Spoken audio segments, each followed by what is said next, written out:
Pessoal, hoje é um dia extremamente especial na história do nosso canal, porque estamos num lugar que eu adoro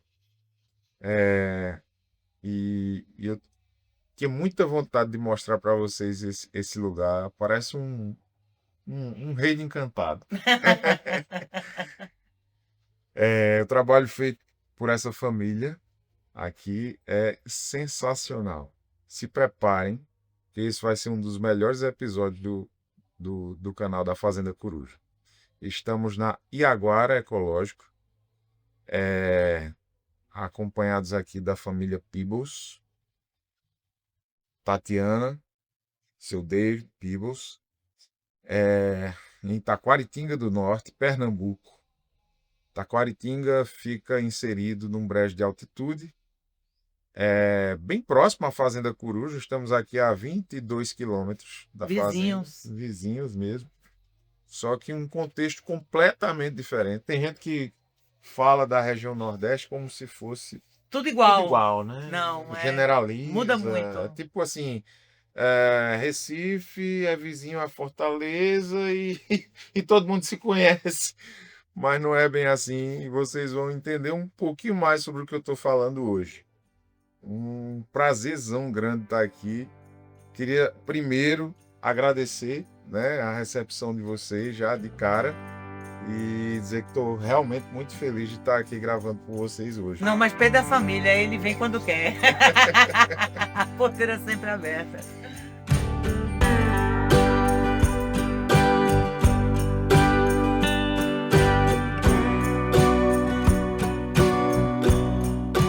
Interessante como é que a gente vive. A história do homem é formado no lugar onde ele nasce, onde ele trabalha, né? E a grande questão que a gente vê no mundo hoje é como é que vive na terra semiárido. Aí eu tenho experiência de semiárido na África do Sul, na Argélia, nos Estados Unidos, nos estados de Arizona, Novo México e aqui no Nordeste. Eu tenho 86 anos e deu para viajar e conhecer vários lugares. E o que eu vejo que é interessante é que o semiárido está vivo, não é morto. Ela tem uma vitalidade, mas esse depende muito como é que o homem convive com essa terra. Deixa a natureza ensinar a gente, porque a gente não pode ensinar a natureza. A natureza tem um sistema criado por épocas, por milênios. Ela sabe adaptar e a gente leva muito tempo. Então, nós como os produtores aqui, eu vejo a gente como guardiões da vida. Agora, o desafio é de entender como é que cria vida, como é que cria potencialidade aqui.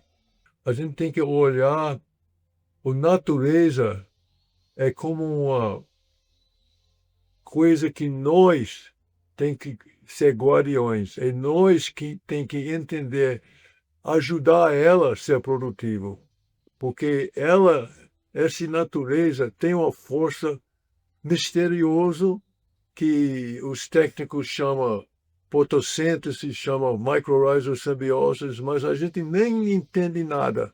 A gente entende pouco de como é que ela realmente é produtiva. Mas se a gente é quieto e vive com ela, convive com ela, a gente descobre mais ou menos como é que é o melhor comportamento para a nossa área, porque nossa área é diferente do Pedro. Hoje e agora a gente tenta aproveitar tudo. Então, o café já era existente. Então, a gente já cuida do café, trabalha muito em cima da qualidade do café. A gente tem uma variedade aqui que foi a primeira a entrar no Brasil, que é a arábica típica. Temos também um pouco de mundo novo, catuai amarelo. Hoje, a gente tem tem a criação suína, tem um abate, tem toda a parte de charcutaria, a gente faz presunto curado, guanciale, lardo, salame, pouco no pote, que é um tipo de rillette francês, Maravilhoso. bacon. Então, são inúmeras coisas que a gente tenta aproveitar o porco por inteiro, né? Cada um. E com o excesso de frutas, a gente faz geleias. Então, tem geleia de umbu, de jabuticaba, de manga com anis estrelado, amora.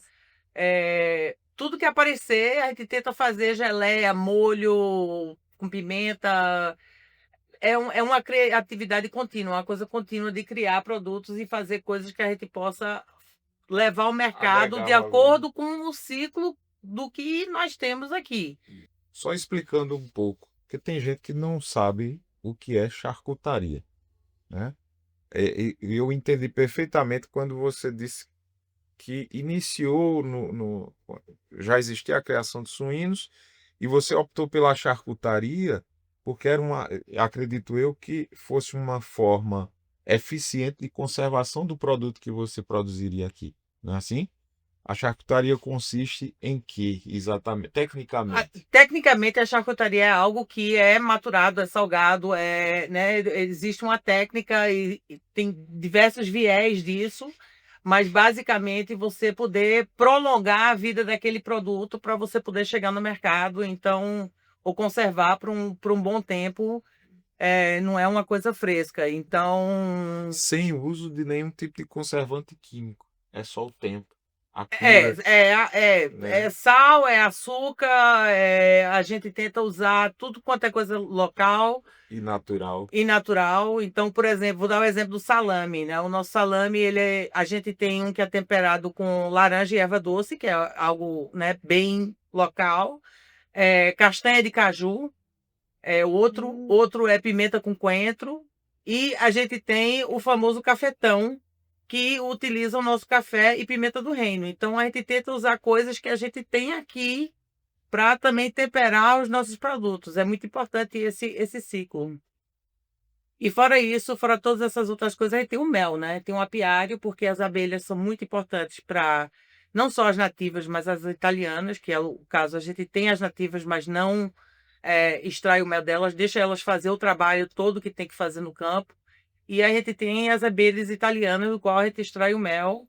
E aí tem o mel também à venda. Existe Tatiana está falando de produtos e a base nosso do conceito do porquê a gente está produzindo é a gente está querendo densidade nutricional. O nosso foco de nossos produtos, quando a gente fala de qualidade, é para criar saúde para o corpo humano. E hoje em dia, muita comida processada é o commodity. E o pessoal não entende o que é que faz o homem saudável. Ele tem que comer coisas nutritivas. Então, nós temos um formulário, um protocolo que a gente chama ABC. ABC é o ABC ecológico do nosso missão aqui. O A é o campo, o B é beneficiamento do produto do campo, e o C é o mercado.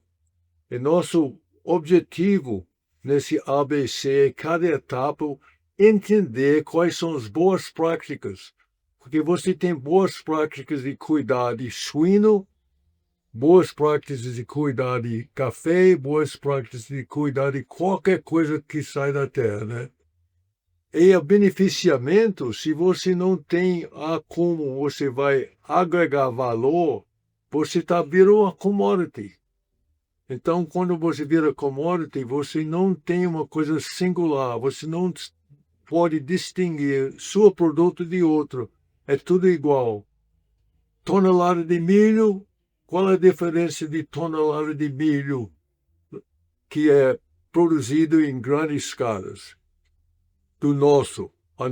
A gente pega semente caboclo, que vem de Paraíba, que a gente já sabe que não tem coisas de transgênico dentro e que ela tem uma densidade nutricional alta.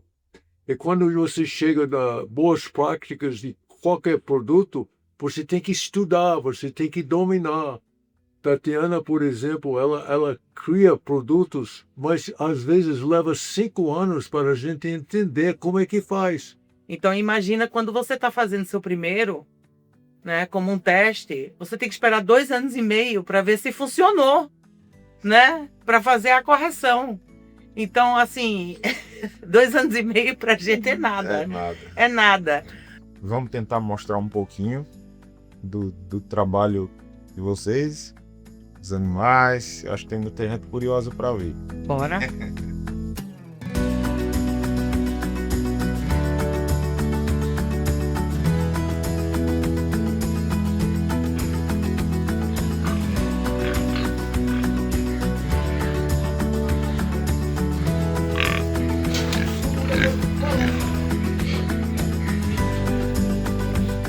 Pedro falou muito sobre identificação de fezes dos animais. Nós também olhamos as fezes. Então, olha a qualidade das fezes aqui. Se você olhar ali, ó, você vê a qualidade. Mostra o que eles comem, a saúde deles.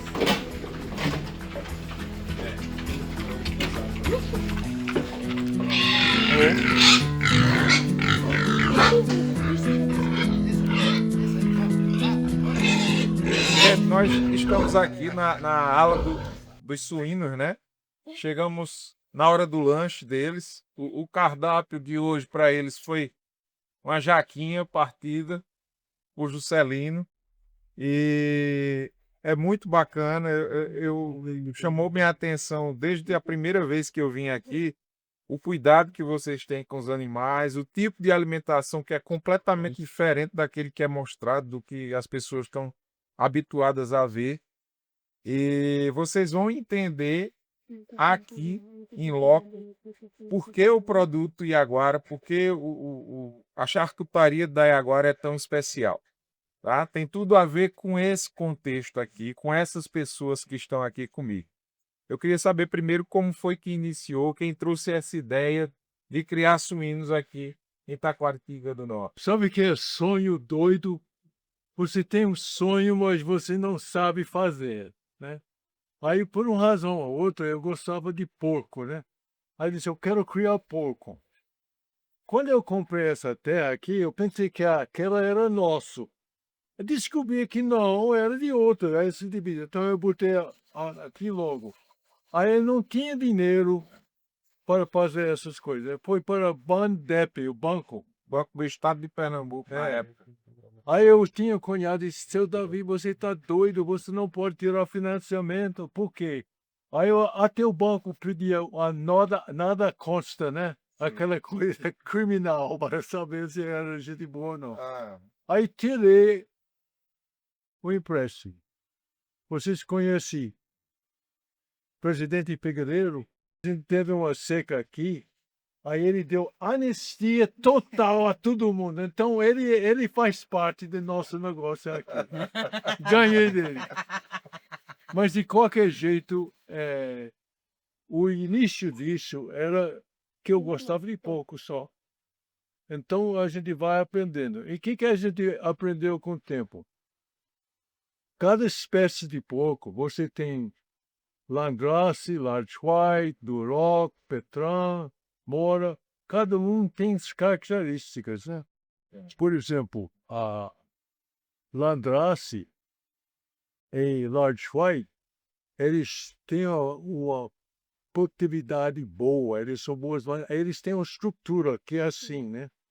E nós criando prosciutto, geralmente o porco na frente é mais curto e atrás, então o porco fica assim. Quando ela está assim, a gente pode aproveitar as quatro. Então a gente viu que aquele era bom, mas o prosciutto demanda também o quê? Carne. Sim. Então misturou. De gordura. Hã? De gordura. É gordura. Aí a gente tem aqui uma criação que tem 5 espécies de propósito, né? Bora, que é Ruspi, é de Portugal. O Duroc e Petran, que dá uma carne boa. E a Landrace Large White, que são boas mães e têm essa estrutura opiosa, né? Estrutura frigorífica É. ideal para o que vocês Tem pensam. muita gente que é contra você fazer essas misturas, né? Aham. Mas o Nordeste é isso, nós somos uma mistura de Mistura. muitas raças, né? Exato. Olha eu, Tem tudo a ver. né? Eu sou E tapioca com pinabaro, né? eu de Etiópia, né? Mas, de qualquer jeito, o suíno é o bicho que, se você sabe trabalhar com ela, que a gente chama o ABC, o custo, eu vou dizer os números, que é interessante. Quando você incorpora o custo que a gente paga para trabalhador, para tirar capim todo dia, e para complementar com certo tipo de ração, e a gente fica aqui criando 12 a 18 meses, ela sai daqui custando cada um 3 mil. 3 mil, puxa vida, se você vende o corpo a 100 quilos, a 14, você Nunca vai chegar nos 3.000. Você vai agora ter prejuízo. dá prejuízo. Sim. Aí, E aí você verticaliza a sua produção. aí a gente vai, faz o fato lá, Tatiana toma conta essa questão de cura, em mais 1 a 2 anos, fazendo vários tipos de produto, e ela chega, no máximo, mais 1 mil ou 2 mil. Vamos por 5. Mas a gente dá para vender todas as partes. Fica as coisas que você vende do porco. Lardo, salame, guanciale, presunto curado, pork chops, bacon, filete, geleia de bacon, e aí vai. Aí vai. se dá um faturamento de 12 a 15. Então você diz 5 a 12, não está ruim. Não está ruim. Agora leva tempo e o mais importante é conhecimento. Sim. Conhecimento de tratar. Nessa parte de criação, você tem que, essa menina aqui vai dar o grupo de porquinhos, mês de julho, é 3 meses, 3 semanas e 3 dias. Aí tem que saber cuidar deles, né, para crescer bem. Aí depois, a matança é outra etapa muito importante. Eu estava falando com o Pedro agora, a coisa mais importante para mim, para o porco, é a administração de estresse. O animal que está calmo, que está bem, ela se cresce bem. Se você, na hora de matança, ela entra em estresse, o adrenalina sai, entra no carne do porco, ela Claro. fica branco, É. e muda o paladar. Sim. Então, o mais importante aqui não é só água, não é só limpeza, não é só comida, mas a maneira que você trata. E você vê esses animais aqui, que são tudo trauma, tudo quase como um pet, quase como um cachorro. Eles saem para passear, de comida, fora um pouco de ração, a maioria do que eles comem é capim, é frutas, é verdura, é o que a gente tem aqui, né? Ração é quase que um complemento. São 2 banhos por dia, né? Com a limpeza do chiqueiro, que é muito importante. Para diminuir o estresse térmico. Porque porco não soa, né? Então, por exemplo, a gente tem horários para eles saírem para passear, porque tem que ser muito cedinho e voltar logo, porque senão eles entram em estresse, queima, não dá. Porco não soa de jeito nenhum, nem pela boca, nem pela pele, nem pela. Então, como a gente está no Nordeste, aí tem esse tratamento, né, de banho, de carinho, tá sempre cuidando, alisando, tudo isso, né? É importante. Reparem bem o tipo de alimentação que Tatiana frisou aqui. 85% do que eles consomem é natural. É capim, é fruta. É bredo, é punk, é fruta, se tiver verdura vai, né? O que a gente tem disponível chama naquele. aquele Tudo tirado aqui da natureza. É uma punk, eu não sei o nome dela. Aquele roxo. E É, tudo no isso verde, vai, ele é vai, muito bom vai também pra promover o famoso terroir que tanto se fala, né? A carne de suíno que você comer em qualquer outro lugar do mundo jamais terá o sabor dessa carne, desse suíno produzido aqui na Yaguara. Jamais.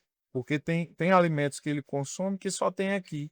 E esse manejo que eles fazem é algo raro. Não é de se todo ver. porco que mete o pé na jaca. Não, literalmente. Se meter sem a corda. Literalmente. É impressionante. Você consegue ver de forma assim. É palpável a maneira como os animais são tratados aqui. E olha que a gente sossego tem deles. tour, nós recebemos muitos turistas que vêm para o ecoturismo e eles andam por aqui, por dentro, né? E os porcos não ficam estressados, não ficam gritando nada, eles vêm, as pessoas acariciam. Então é muito, isso demonstra que eles realmente eles estão bem felizes. Uma coisa interessante de boas práticas, se você cria porco, quando nasce, eles ficam frios, né? Aí a gente, instalação tem que ter eletricidade, porque botam um boxezinho e bota a luz, aí eles ficam... Essa é uma coisa simples, Pó de serra. mas ela ajuda a... Regular a É a temperatura. temperatura deles. E tem pessoas que acham que não precisa aquele box para separar, senão a mãe cai em cima e mata sem querer. É uma coisa de boas práticas tão simples, mas tem que passar para a pessoa criar. Você não pode deixar assim, porque nós temos exemplo de pessoas que perderam metade de leitões por causa Falta de manejo mal É, feito. é. E outro fator que eu acho que é crucial, né, para o sucesso, que a gente consegue ver de forma bem clara aqui, é a dedicação de Juscelino com os animais, né? A gente vê que ele gosta do que ele está fazendo, ele não faz aqui somente por obrigação. E tem que gostar, Ele né? faz porque gosta. Porque se você não gosta, pra que fazer? É isso mesmo. Fazer só pra estar ocupando aquele espacinho ali. E ele- Pô, de Mas jeito, Juscelino é entendeu? polivalente, viu? e Ele ele- é o porco, é eletricidade, parte elétrica, internet, é tudo. Ele é um homem para tudo. E a gente vê que Marido, bom pai. e os animais têm o mesmo amor por Ah, você que eles você gostam tem por demais. eles. Principalmente uma que tem aqui, que foi criada já, nós. Aí ele começa a falar a conversa suína. Daqui a Aí pouco. diz, eu não entendo não. É melhor ainda. Que fala só com eles. Mas ele, Uma coisa interessante que eu descobri agora aqui é que você falou sobre a comunicação dos suínos. É. Fale novamente que a câmera agora está gravando.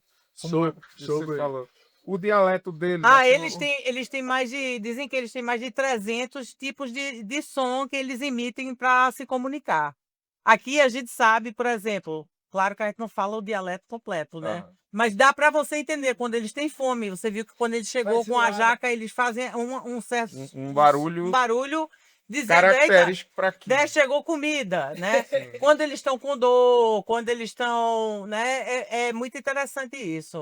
Você ficar observando isso. Sim. Até no parto, né? Você vê pela respiração e pelo modo de emitir sons, o que é que a mãe está sentindo naquele momento. Se ela está com dor, se ela vai entrar numa contração, se ela está, né, se ela não está calma, se ela ela tá está. sofrendo. Você tem que ficar atento a tudo isso. Interessante. Isso é bem interessante. E isso você só consegue No dia a dia, observando, né? no No dia a dia a dia, dia no e dia a prestando dia. atenção, né? Tendo esse toda hora. cuidado, né? agora, Pedro, outra coisa. Olha esse ambiente. Sombreada, Sim. porque Diminui. administração de temperaturas. Outra coisa, Tem a bastante gente escolheu um lugar de gravidade, porque pouco come e caga, come e caga, Sim. come e caga. Ele gosta de dar merda de volta, né? E utilizamos na compostagem, e que volta para a Aham. terra. É, Então é muito. Então, esse facilita a O sombra, escoamento, né? a sombra limpeza. e ela vai embora tudo. Ele leva todo dia, 2 vezes por dia, tira bota a área na de carroça e compostagem. depois lava. Pra diminuir. Bacana. Aí para Tanta compostagem a sujeira. gente junta tudo quanto não é só o que sai do porco, né? É, por exemplo, a casca do café depois que descasca, né?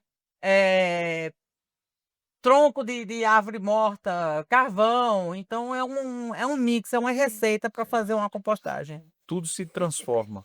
Tudo. Nada aqui se perde. Nada aqui é produzido em vão, né?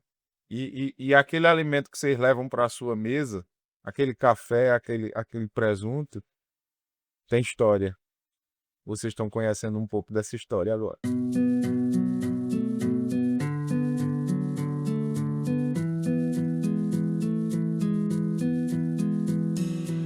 maioria dos porcos vem por aqui, eles vêm saindo por aqui para passear. Isso é muito importante, porque dá tempo deles correr, de fuçar, de comer as coisas aí pelo sítio. E aí depois eles voltam. A gente sempre solta eles bem cedinho de manhã, porque aqui fica muito quente depois de 1 hora e porco não soa, eles não aguentam essa sensação térmica. Então eles saem bem cedinho, voltam e aí depois ficam no seu hotelzinho aí, de luxo.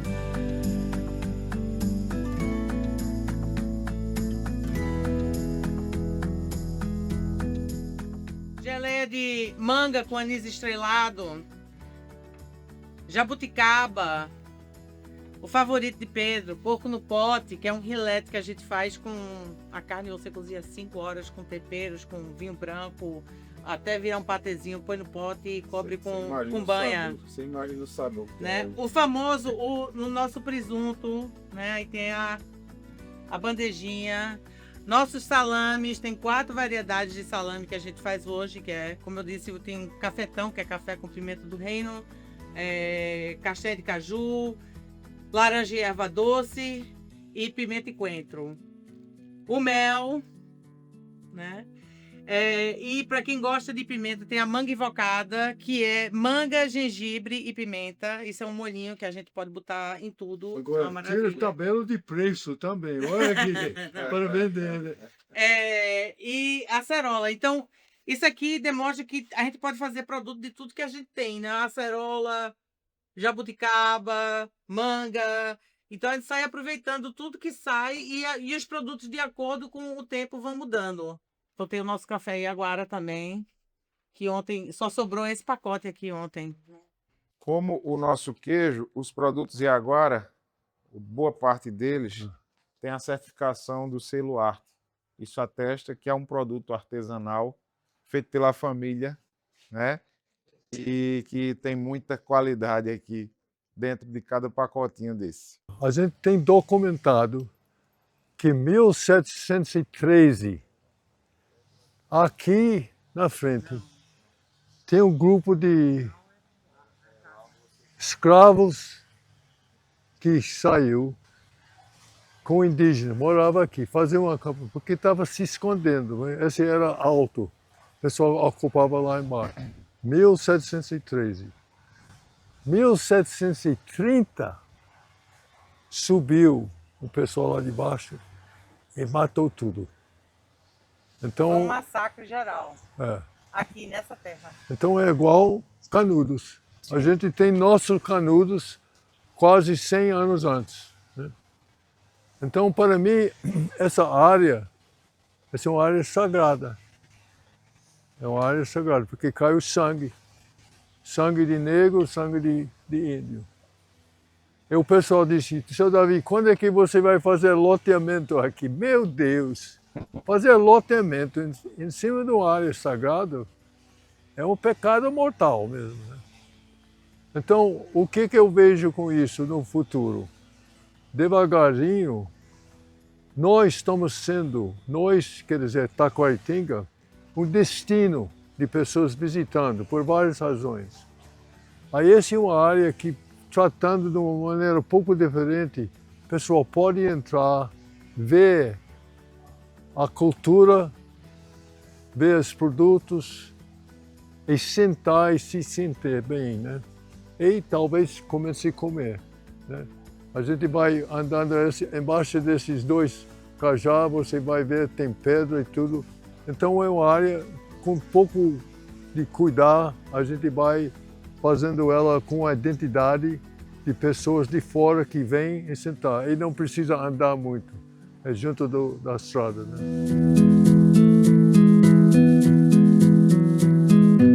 Além da produção de alimentos deliciosos, densamente nutritivos, né, seu Davi?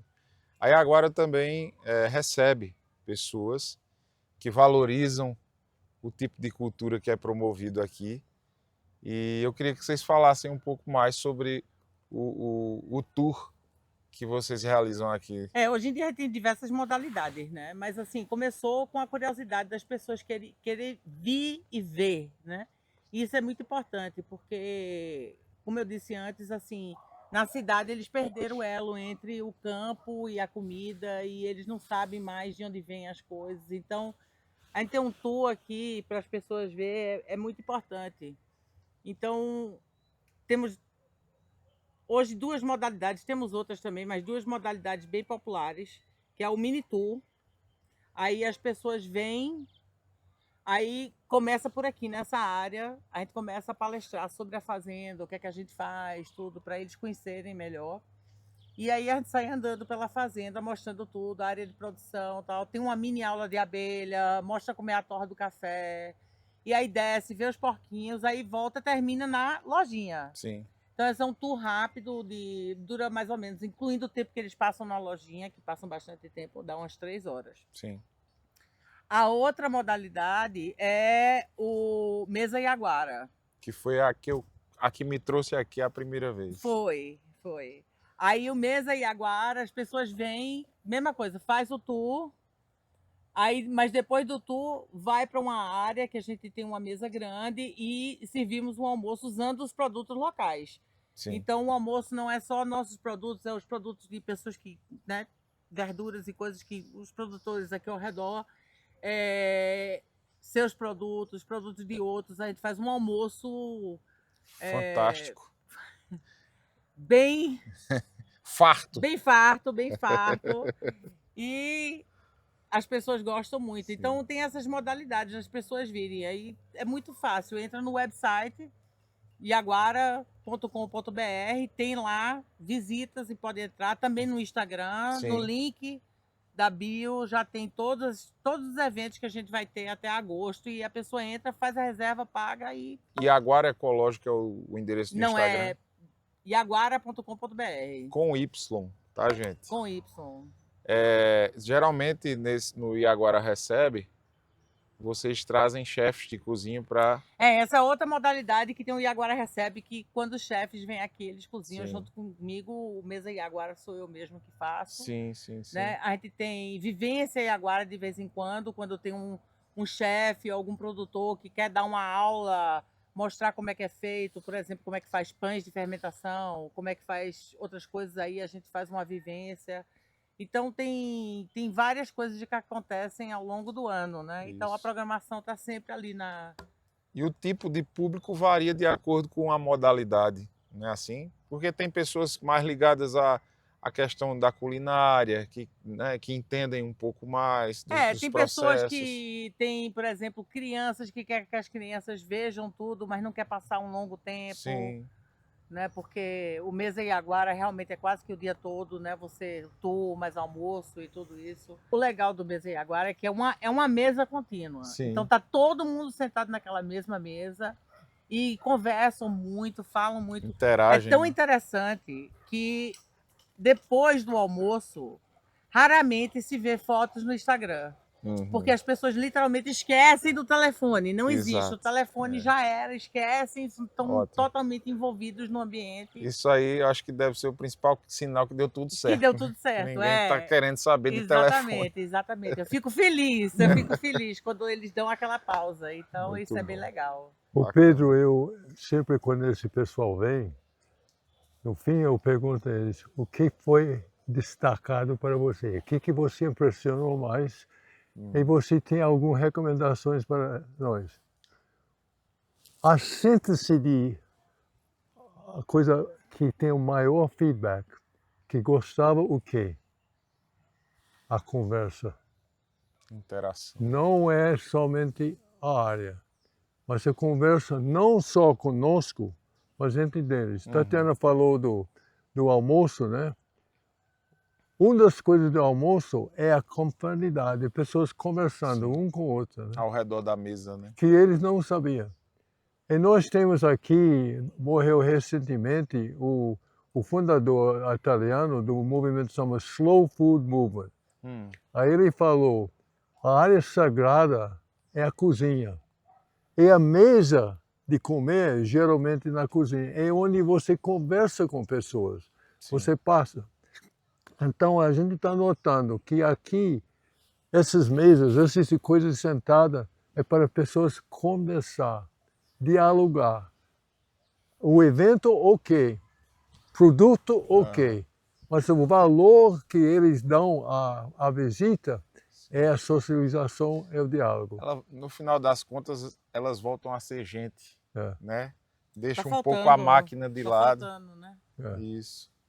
Convive mais de perto, olha no olho, aprende. Antigamente você ia para um restaurante e você ouvia aquele barulho, né? De todo mundo conversando. Eu Sim. estava comentando nisso, Hoje não tem né? mais isso. E se você vai no restaurante hoje, é quase que um silêncio, porque tá todo mundo no telefone ali pegado.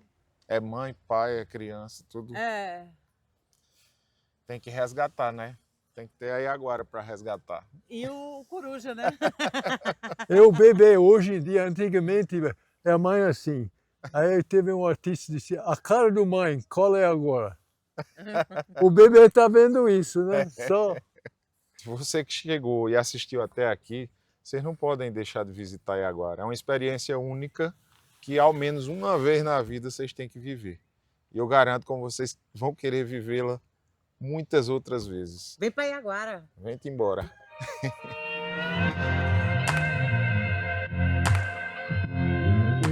Que lugar é esse aqui agora que nós estamos? Isso aqui é uma parte do beneficiamento do café. Café é uma coisa, vamos dizer, bem complexa.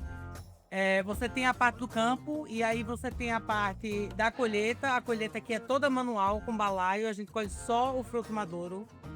Então é uma coisa que leva tempo. Você tá andando ali, você tá colhendo, passando de novo depois de alguns dias, só colhendo maduro. Porque você tem que colher 60 frutos para fazer um expresso. Imagina o trabalho.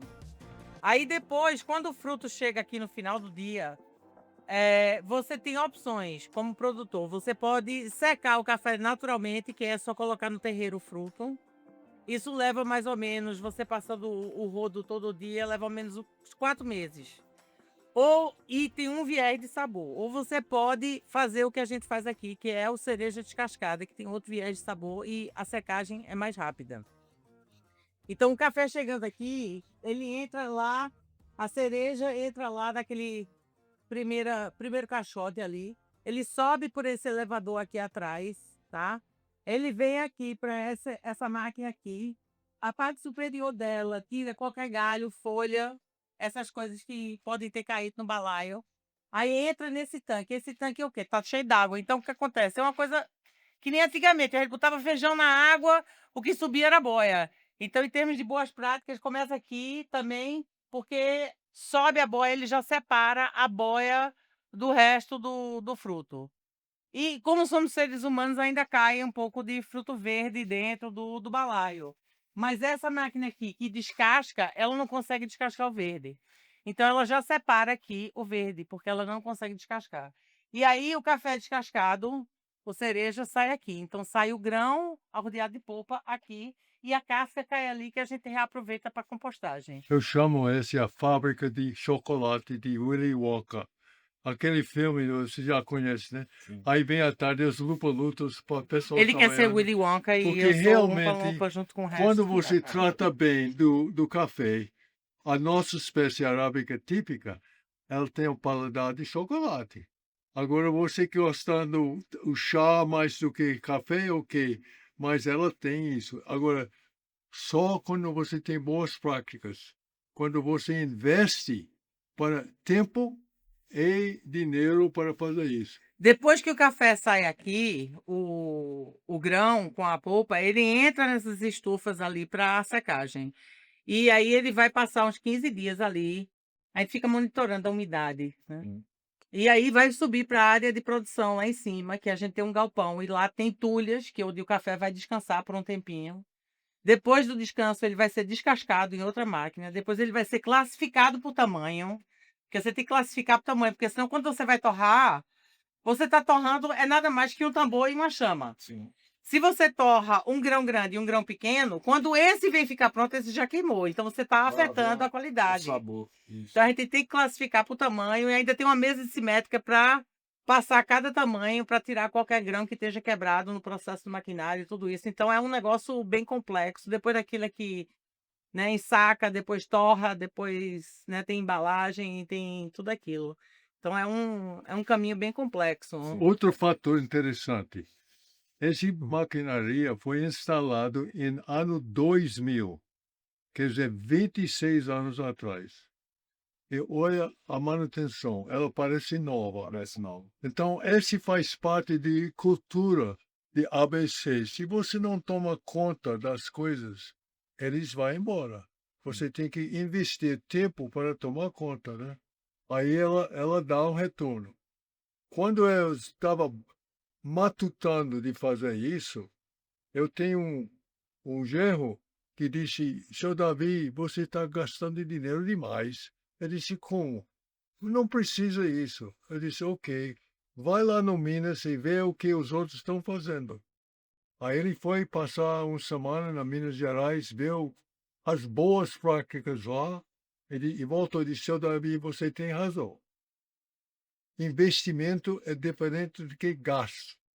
Eu pensei que você estava gastando, mas você estava investindo.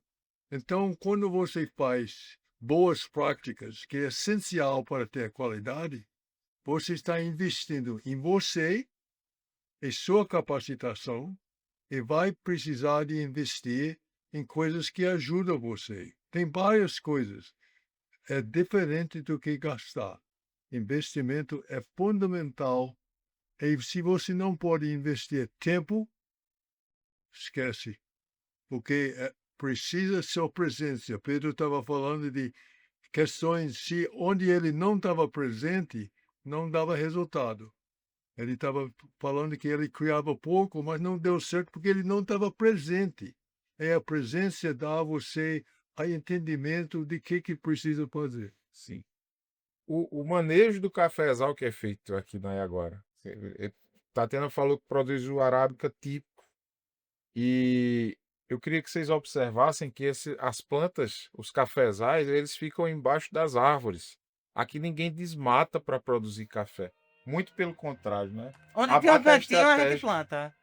A mata é estratégica para o processo e para a qualidade do produto que vocês têm aqui. Isso aqui foi o que mais me chamou a atenção na primeira vez que vim. Agora, dificulta a colheita, né? Sim. Mas aí você tem que encarar. É uma Você tem escolha, né? é uma escolha, é um benefício, é uma escolha.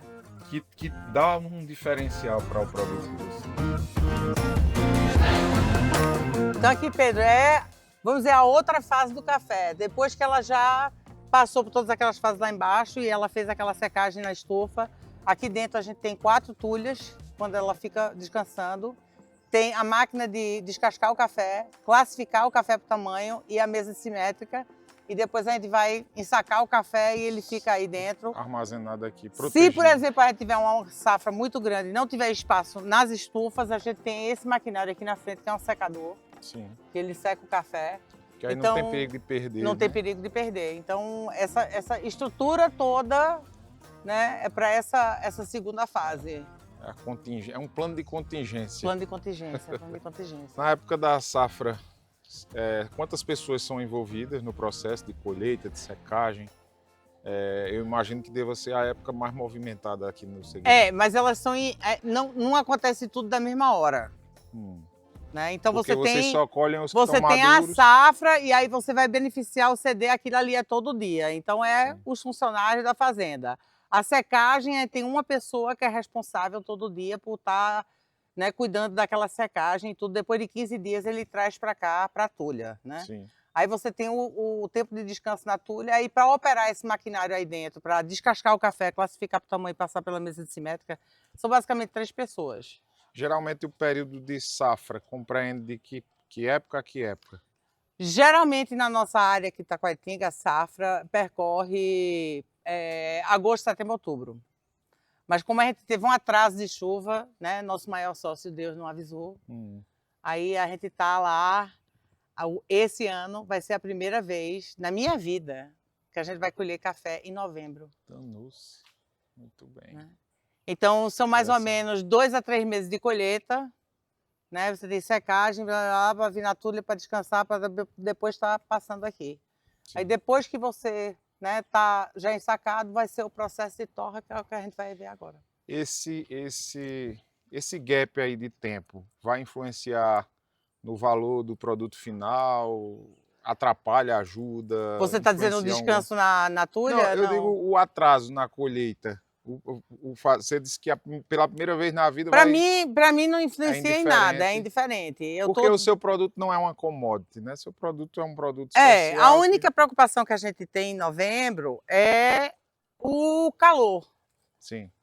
né? Época mais Então quente. vai ser as temperaturas na estufa que a gente vai ter que controlar para secar. A gente vai ter que ficar de olho Sim. na secagem por causa dessas temperaturas, senão você está cozinhando o produto, Isso. né? Pode ser que acelere o processo, né? Você vai cozinhar o produto, É. imagina. Então a gente tem que. Essa é uma preocupação. Mas fora isso, nós temos café suficiente para esperar esse gap. Sim. E atender o mercado com tranquilidade. Então aqui essa é a máquina que torra o nosso café Iaguara para sair para o consumidor. E o sistema é simples, você põe o grão verde aqui, ele vai entrar aqui que tem um tambor, tá? E aqui tem uma chama, aí a gente controla a chama aqui, então é um controle de temperatura e ar para você torrar o café. É uma arte, é uma coisa complexa também, eu estou simplificando demais, mas você tem que ter realmente um talento e um amor para fazer isso, porque é o cozinhar, né? Para não é tão identificar o fácil. tempo certo de retirar. Então, toda safra a gente está avaliando a safra, a gente está vendo como é que está aquele café, qual o melhor perfil para aquele café, a gente faz muitos testes do melhor perfil de torra, e aí a gente implementa aquele perfil, ele tem uma receita que ele segue, assim o consumidor está sempre recebendo aquela coisa que está na memória, né? Você pode dentro do padrão. Dentro do padrão. Você pode ter uma diferença de safra de ano para ano, dependendo das questões climáticas, mas está dentro daquele padrão que não pode fugir tanto do padrão. Você não quer receber uma semana um café que está com gosto, outra semana que está com outro gosto. Você quer mostrar o melhor daquele seu grão, você quer torrar ele da melhor maneira. Então, aqui é onde a gente faz essa arte. Primeiro, a gente focou no café. Então, era como a gente tem um café, como é que a gente melhora a qualidade, o que é que a gente precisa. Então, a gente começou devagar, ensinando no campo, né, com manejo, com colheita, secando natural mesmo. Depois comprou um maquinário lá, né, fazendo o CD. Depois comprou um maquinário aqui. Aí veio a torrefação, é tudo, né? A gente passou muito tempo secando café, por exemplo, em outros lugares até ter as estufas. Então era tudo uma coisa devagar, não foi nada. Foi um passo a passo. Um passo a passo. O porco, a mesma coisa, né? Passa um tempo, né? Eu quero fazer charcutaria, então começa a aprender. Aí quando chega na receita que sabe o que é que vai fazer, aí ok, então a gente chegou lá, então vamos pouco a pouco melhorar. Então vamos fazer uma câmara fria, depois outra câmara fria, depois outra câmara fria, depois... E geleia é a mesma coisa, né? Vamos fazer o que é que a gente precisa. Aí vai aumentando aos poucos. Não foi nada assim. E eu acho que essa acaba sendo a melhor das maneiras, porque às vezes você começa fazendo um investimento muito grande e sem entender direito o processo, né? Sem sofrer as dores que o pequeno sofre até chegar a ser grande e acaba muitas vezes quebrando por falta de ter vivido aquele processo, não é assim? Eu acho que essa maneira de crescer aos poucos acaba sendo mais sustentável. Aí volta a questão, né? Tempo para quem está na cidade é diferente e a medição é diferente de tempo para nós. Exatamente. E outra coisa que a gente faz aqui é tentar aproveitar ao máximo infraestruturas já existentes. Então, como a gente ia pouco a pouco durante esses 48 anos comprando pequenos sítios, cada sítio tinha a sua casa. Então, o que é que a gente vai fazer com aquela casa? Aquela casa vai servir para quê? Então, é o reaproveitamento e adaptação daquela casa para alguma função, seja ela um banco de sementes, seja ela, né, a área de torrefação, processamento para mel de abelha. Então, tudo tem um sentido. E acaba ajudando no processo também essa questão do aproveitamento, porque os processos são conduzidos de forma separada, em locais separados. Então, um processo de um lugar, de um produto num lugar, não vai interferir no processo do outro. Não é assim? E acaba também uma forma de prezar pela qualidade do que sai dali. A gente coloca A data de torra, qual foi a torra, tá? Aí aqui dentro tem o café. E aí, dependendo dos pedidos, aí ele vai fazer isso aqui é para a lojinha para amanhã. Ele tem o moedor, aí vai selar. E por final aqui, Giovanni coloca a data e a etiqueta e deixa bem bonitinho. Bem bonitinho o café aí, ó.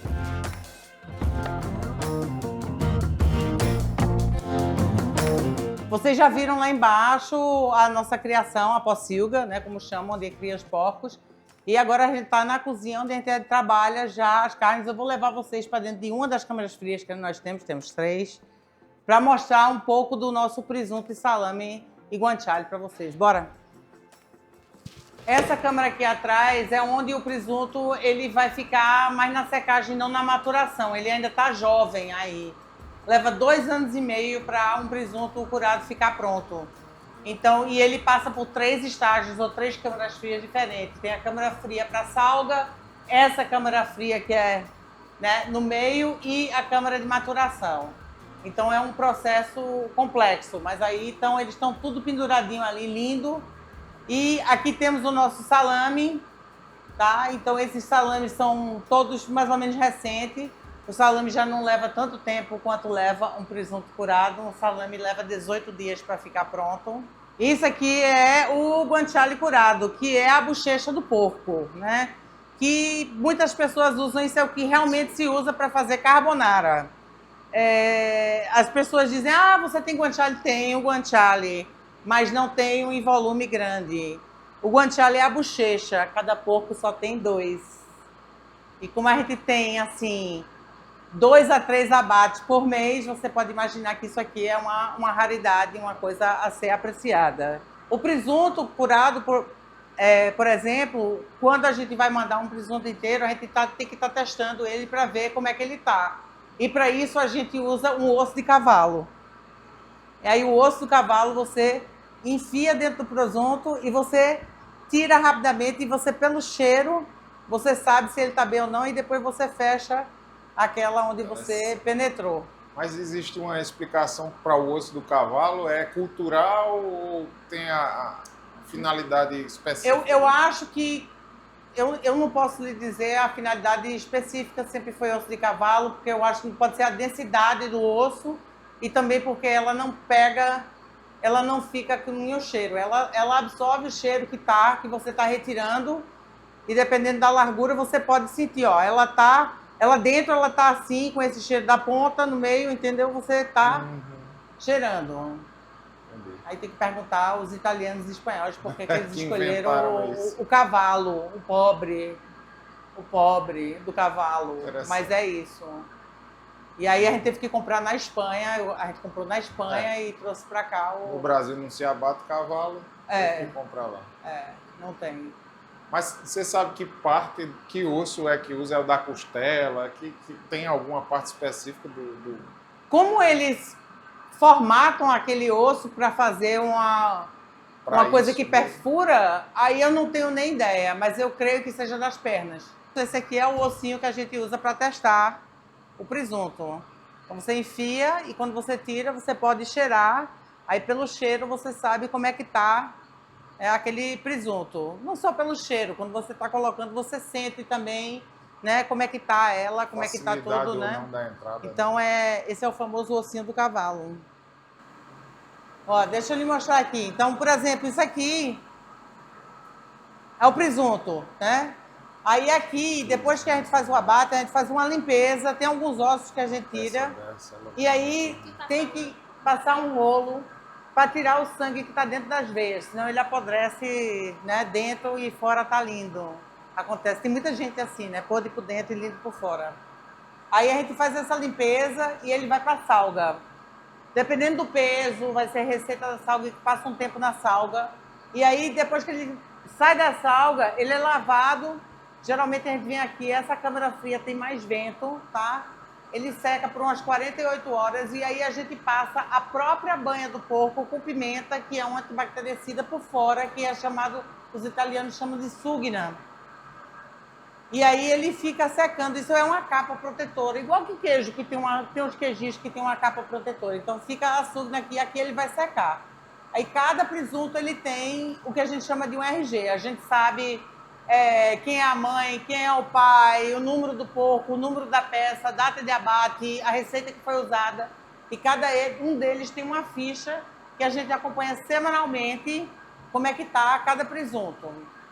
Então é um trabalho árduo, aí leva 2 anos e meio para ele ficar pronto. Em outra câmara, que é a câmara de maturação, a gente pode ir lá agora. Aqui é onde os meninos dormem um sono gostoso até ficarem prontos. As pessoas não levam em conta. Eu digo assim, 2 anos e meio para um desses ficar pronto, mas foi 1 ano criando o suíno. Então, realmente, 3 anos e meio de investimento, de trabalho diário, de carinho, né? Ainda mais que De escala quando 7 está por aqui, para o dono, escala 7x7, para os nossos trabalhadores sempre foi escala 5x2. Né? Mas é muito trabalho. E toda semana você tem que entrar aqui, pesar cada um, ver como é que ele está, ver como é que está o desenvolvimento, anotar. Né? Então, é uma coisa bem complexa, bem complexa. É muito trabalho. Mais prazeroso, eu imagino. Prazeroso. Eu não troco, a gente vem aqui dar um carinho neles, né? Sussurra um pouco com eles, conversa, passa, a gente namora, né? E tem o maior cuidado. Por isso que, às vezes, eu chego até a ser chata com o cliente que vai comprar, porque é tanto tempo que a gente passa para cuidar de um que eu já criei no nosso site uma página que fala só do presunto. Né? Como é que é a criação dos porcos, como cuidar do presunto, qual é a temperatura ideal, como fazer o corte, um vídeo mostrando como é que fatiia. Todas as coisas que você tinha que saber sobre o presunto que os clientes colocam. Já coloquei uma página inteira no site e quando a gente envia ainda tem o QR Code, que nesses aqui não tem, que esses são os mais velhos, mas a gente muda e coloca um crachá com o QR Code, com tudo, para o cara estar lá visualizando e olhando tudo. Sim. A minha paixão é cozinha. E quando eu falo cozinha não importa se é charcutaria, se é geleia, se é cozinhar para o pessoal, é cozinha. A minha paixão é cozinha. Então, qualquer coisa que envolva estar criando, processando, o que seja, essa é a minha paixão. Tanto que eu não estou... Antigamente eu passava muito tempo no campo, eu acho que todos devem passar para aprender, mas hoje em dia eu não tenho nem mais tempo de estar naquele dia a dia do campo. Então, hoje eu passo muito tempo na produção, seja ela essa parte de charcutaria, ou né, geleia, ou café, ou qualquer um desses eu estou lá. Porque é o que eu realmente gosto, é prazeroso para mim. Cozinhar para 30 pessoas é prazeroso. A gente vende muito para restaurante o pernil, ele inteiro. Sim. Né? E o restaurante fatia lá. Agora, nós fatiamos também para cliente e colocamos a vácuo, como vocês já viram. Sim. E aí, geralmente, quem compra é quem sabe o que é. Sim. Mas ele inteiro assim, geralmente restaurante? Geralmente restaurante. Isso aqui, imagina, olha o peso disso. Você tem um desse em casa, quanto tempo ia levar para você comer sozinho? Né? Não dá. Mas tem clientes que compram. Gente que tem adega. Que é uma mini câmara fria, né? O cara tem uma adega em casa, ele compra e ele mantém... Tem onde conservar, ele tá lá na adega, ele vai na adega, já pega o vinho e um pedaço de carne. Exatamente. Senta ali, tá fatiando e bebendo, fatiando e bebendo, fatiando e bebendo. Esse consumidor compra inteiro, mas a maioria das pessoas físicas compra já fatiado, numa bandejinha bonitinho, né, a vácuo, e leva para casa. Bom, para finalizar esse episódio maravilhoso, nada melhor do que com o café e aguara, sentado aqui na sala dessa lenda viva que nos ensinou aqui em um dia o que muitas universidades não ensinam em um curso inteiro. Queria lhe agradecer, seu Davi. Agradecer a Tatiana, que precisou se ausentar. Nós passamos o dia inteiro gravando aqui para vocês. Espero que vocês curtam, compartilhem, valorizem esse momento aqui que é raríssimo. Pouca gente tem essa oportunidade que a gente está tendo aqui hoje de estar aqui e pouca gente tem a oportunidade que vocês estão tendo de estar tendo acesso a um conteúdo tão rico, tão primoroso como o que foi gravado aqui hoje. Muito obrigado, senhor Davi, pela recepção, pelas Agora, aulas. O Pedro fala muito bonito, rapaz. Você deve ser diplomata. Mas eu reconheço seu papel aqui no Nordeste, igual a nossa, que é ser inovadores, ser pessoas que amam a terra e quer fazer coisas melhor e mostrar ao povo que tem realmente possibilidades extraordinárias se a gente cuida dessa terra com jeito. Tem que fazer com jeito. Tem que fazer igual você passa a mão de carinho na mulher, você não pode bater nela. Você tem que passar a mão de carinho na terra também, né? Isso. Então, E saber observar, saber conviver com ela, não é? Então, e respeitá-la como ela merece. Bora, continua fazendo coisa boa e até com sua equipe de vídeo aqui, a gente vai criar um ambiente onde as pessoas de fora reconhecem o valor da nossa terra, não de Jaguara, mas da região, e cada um valoriza o que ele tem. Exatamente, exatamente. A partir do dia que a gente descobrir o valor que temos, que nós descobrirmos o valor que temos, o conceito do que é o Nordeste vai se transformar. E vai ser assim, ó, rápido. Pessoal, então finalizamos mais um vídeo. Peço que se inscrevam no canal, é de extrema importância para a gente poder continuar disponibilizando esse tipo de conteúdo massa aqui para vocês. A gente precisa da interação, né? Precisa que vocês se inscrevam. Tem muita gente comentando, até participando, curtindo, mas não se inscreve no canal. Não adianta, né? Vamos se inscrever, gente, por favor. Tchau, tchau.